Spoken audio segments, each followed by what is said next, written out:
Hi students, welcome to my kitchen. Today I'm going to walk you through our pizza recipe. It's on my homework page, the recipe for you if you want to print that off. This is a very simple recipe. I always start with this simple one. For those of you who don't have much experience cooking, it's a great way to get started. And for those of you who are more experienced, well, it's a great recipe to have. It makes a quick lunch or an easy snack. So before we start our cooking, just a couple of items to get prepared.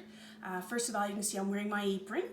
I have my hair covered. We don't want our hair getting in our food, so if you want to tie your hair back or cover it. And of course, we want to start off by washing our hands, okay? And you want to be thorough washing your hands, guys. Soap, warm water, and take time, be thorough, and wash your hands well, please, okay?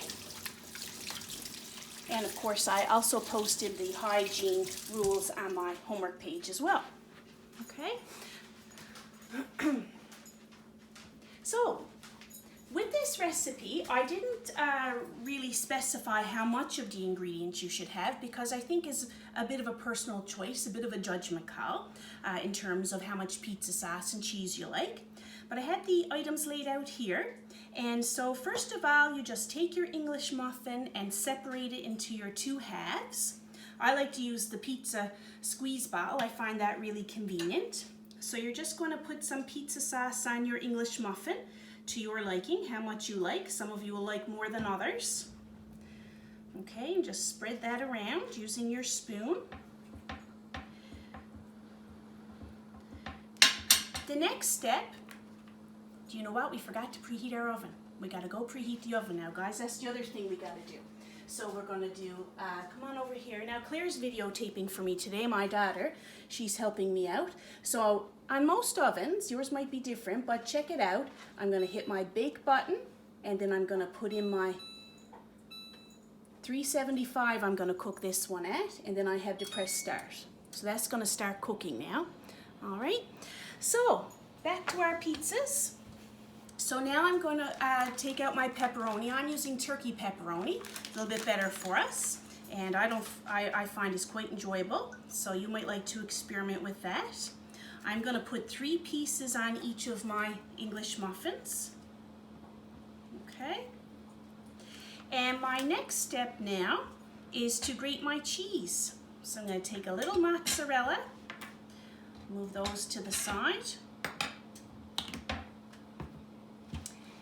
And I like using the largest part of my grater, okay? I find if you use some of the smaller ones, it gets really hard to clean it afterwards.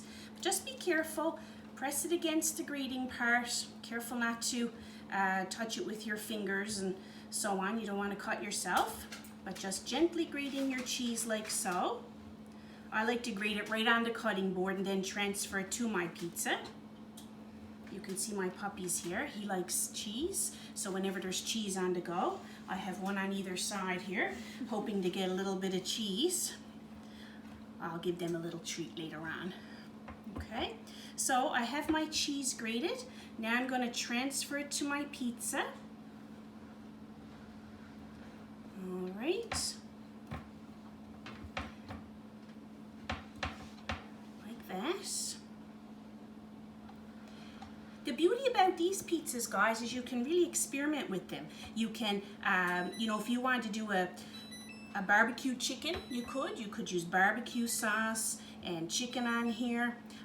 You could try all kinds of different toppings, all right? So you can experiment with what you like. I've kept it pretty simple for today. Now I have my pan. I've put some parchment paper on mine. It'll make your cleanup a little easier. Baked cheese on your pan is a real torment to get off. So I have some parchment paper. If you don't have parchment paper, tin foil will do the trick as well. I find that a little bit large now, so I'm going to trim that.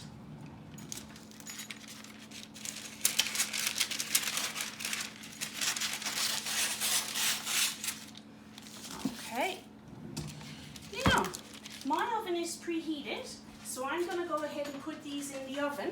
Now remember our safety rules, okay? We need our oven mitts, even when you're putting it in, because the oven itself is hot, all right? And remember, we're going to open our door all the way, okay? some in here baking already. I think I'm going to give those a little longer. And I'm going to put my pizzas in there.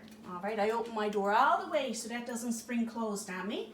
And I have 2 hands available for putting my food in and out.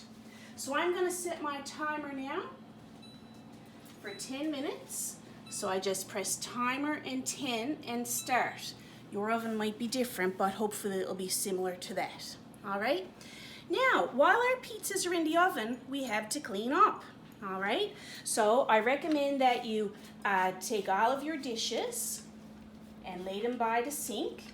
If you have a dishwasher, great. All right? So if you have a dishwasher, you can put the things in the dishwasher that go in the dishwasher. So I'll lay my utensils in there. But I'm going to wash my grater and my cutting board in the sink.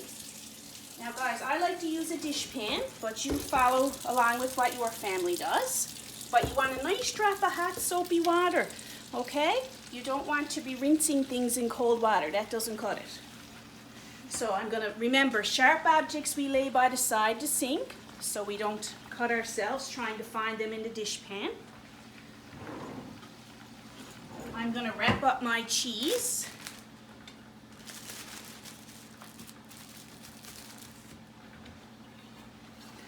I'll scrape that in the garbage, that little bit of extra. My dogs are drooling. Now, the other thing we need to do is wash our surfaces. So I'm wringing out my cloth in nice hot soapy water. Okay, and I'm going to wash down my surfaces where I was just working. And I'll put all these ingredients away in a moment. So clean all that up. Okay, and you want to wash your dishes. Oh gosh, I'm making a mess. Don't do that. Okay. Wash your dishes in the sink. A nice drop of hot soapy water. Okay. Rinsing like so. And then lay in the tray to dry. Okay. And remember, with sharp objects, we only wash them in the sink while we're holding on to them. We don't want to leave them where we can be fishing around for things later and cut ourselves. Okay, and with your cheese grater, wash all sides, inside, outside. Again, be careful of those sharp parts and give it a good rinse. And put that there for drying. Okay? How are we doing on time, Claire? Because we had timed the first set. The first set should be coming out right now. Okay, let's have a peek and see if they're ready.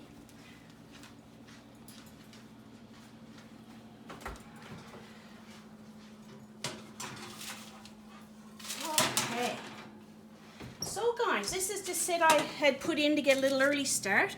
I use Tex-Mex cheese with these, but this is what you're looking for, something like this. Now some of you might prefer yours crisped up a little bit more than others, but you can use your judgment, but generally 10 minutes.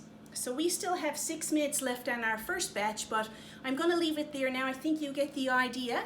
So I hope some of you will give this a try, and happy cooking. See ya.